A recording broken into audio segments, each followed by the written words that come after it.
Today I'm going to look at coiling a rope.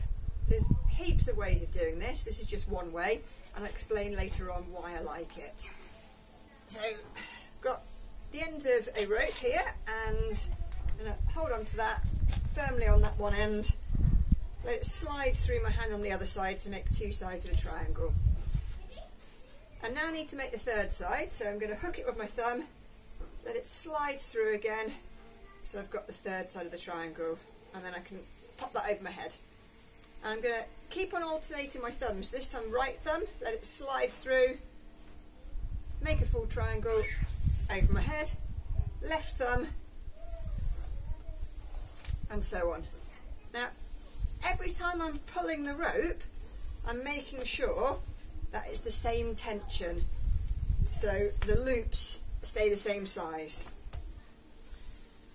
The nice thing about using my neck like this to support the rope is that when it all gets a bit much for my hands, I can let go and then start again. So two sides of the triangle.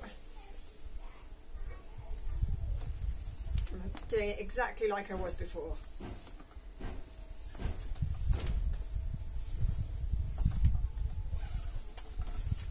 So I'm left with only a short bit of rope now, so I need to take the whole thing off, and I'm going to end up holding it just where my neck is now.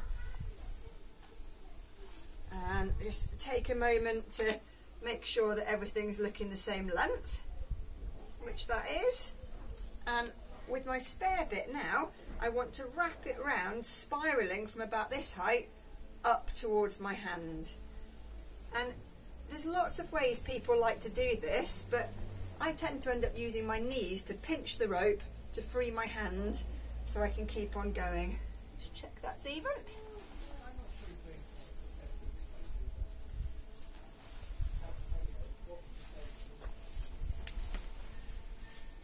So I'm just spiralling round.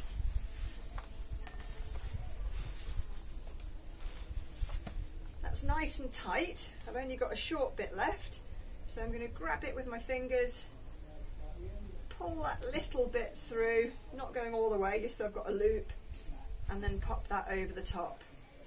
And all I'm left to do now is pull down strongly on the loose end, which cinches it all up nice and tight.